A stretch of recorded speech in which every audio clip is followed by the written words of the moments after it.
Its music is your state. That's not the topic. No. I think it's more than music. You know, we're personalities. So, you talk about more than music. I mean, if all you talked about was music, depending on if you're a music paper, then you talk about music. In 1987, Freddie Mercury got devastating news that would change everything. But he never told his mother. For 4 years, Bulsara watched her son waste away, thinking he was just tired from touring. She only learned the truth when reporters called her house in November 1991. By then, it was too late. She rushed to see him. But Freddie had already passed. Now, decades later, she's revealing what really happened in those final months, the secret codes on medical bills, the morphine drip he removed every morning, and the confession that broke her heart forever. Freddie Mercury was born as Farrokh Bulsara on September 5, 1946, in a small government hospital in Stone Town, Zanzibar. From the moment he came into the world, something about him stood out. He had 4 extra teeth in his upper jaw which pushed the rest of his teeth forward. It gave him a large overbite, something he stayed self-conscious about for most of his life. But he never got them removed. He believed those extra teeth helped create his powerful voice, the one that would one day reach 4 octaves and shake stadiums. His parents, Bowie and Bulsara, were Parsi Indians from Gujarat and followed the Zoroastrian faith. Bowie worked as a cashier for the British Colonial Office, earning around $800 a month in 1946. Their house in Zanzibar was surrounded by spice markets filled with the smell of cinnamon, cloves, and cardamom.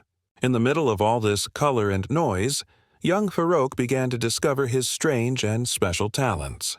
By the time he turned 3, his musical gifts were already shocking people.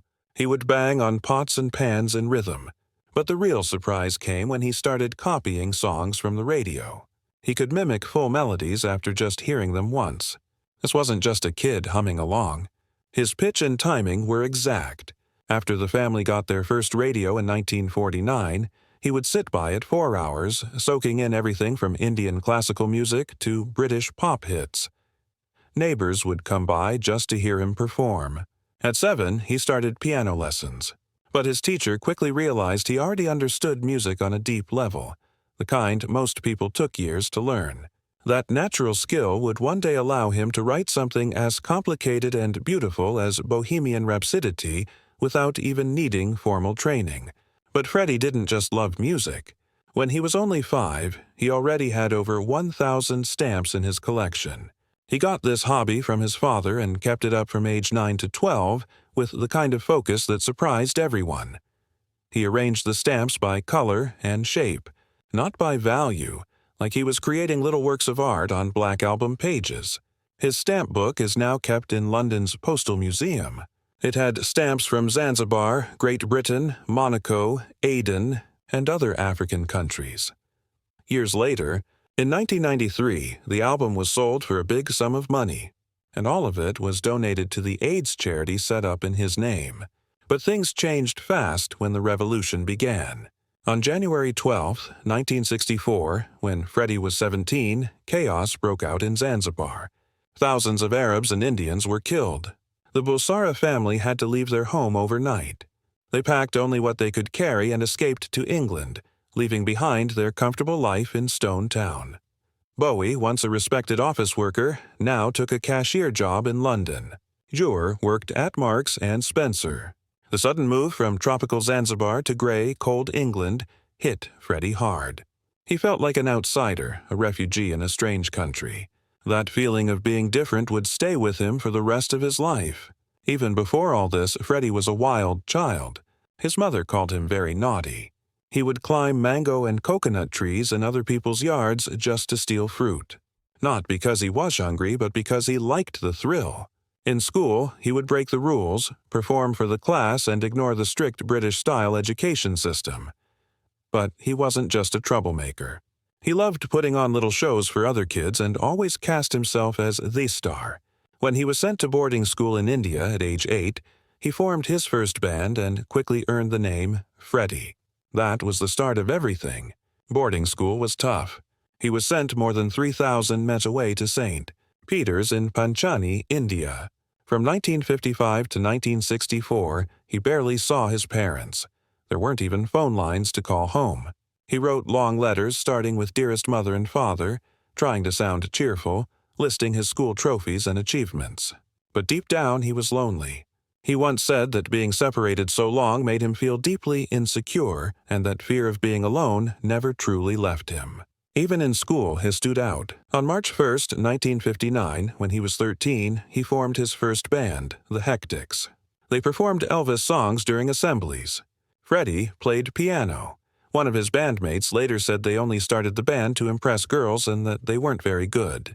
But everyone could tell Freddie had something special. Even with just a battered old piano and homemade instruments, he took the stage like a natural. He wasn't just a musician. He was also brilliant in school.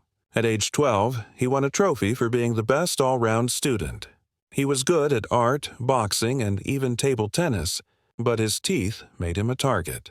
Other kids teased him, calling him Bucky and Donkey. He later said the bullying at school was real and that he was even chased by teachers. It left scars. Instead of hiding it, he turned that pain into power. He kept his teeth the way they were and made them part of his image. During the school holidays, he returned to Zanzibar and played piano with his sister, Kashmir. They shared quiet, happy moments making music.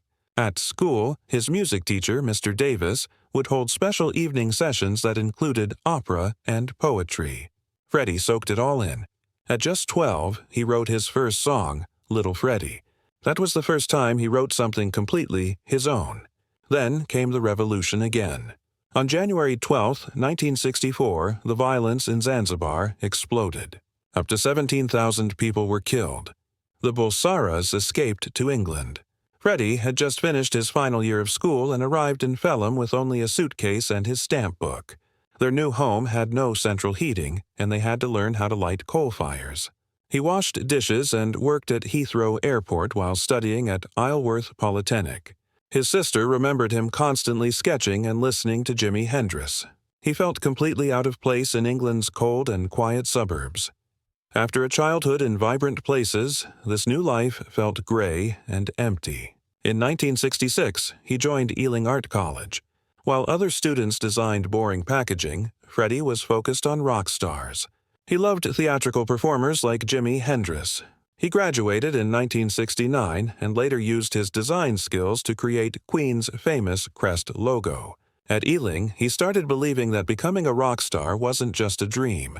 It could really happen. On August 13, 1969, Freddie met a small band called Ibex.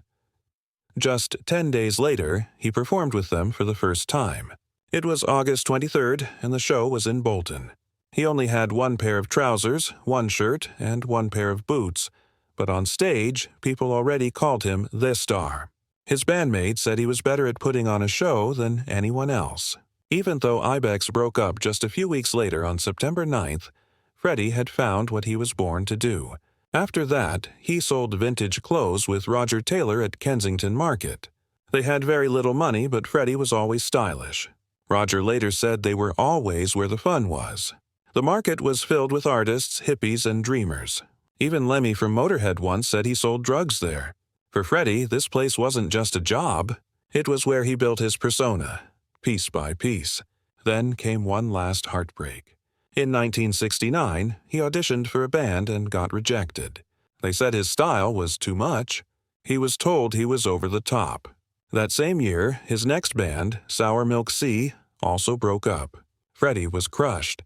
But instead of giving up, he got even more determined. He listened to early Queen demos and hated how he sounded. He said, "I'm not having this. This is not good enough." That pain of rejection pushed him toward perfection. It made him form Queen.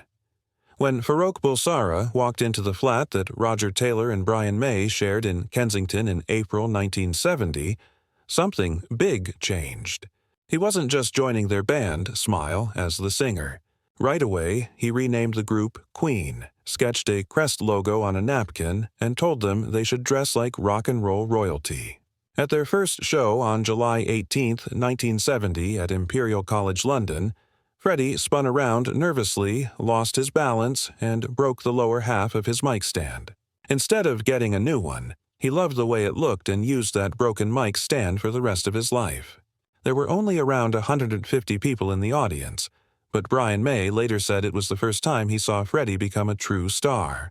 Just days later, Freddie was already drawing out wild stage ideas and costume changes, even though they had almost no money.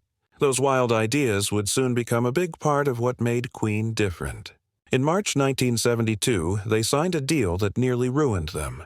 Trident Studios offered them free recording time, but in return they wanted full control as Queen's managers. Trident only paid each band member $60 a week, even though the average factory worker in London made more. On top of that, they charged the band full price for studio tapes and even meals, putting them deep into debt. One day, Freddie had to pawn his favorite Fender Stratocaster guitar for just $25 to keep the lights on in their rehearsal space. He never told anyone.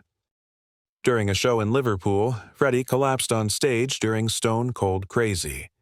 At first, the crowd thought it was part of the show, but crew members had to carry him off. Doctors found that he was extremely exhausted and had anemia. His iron levels were half of what they should have been.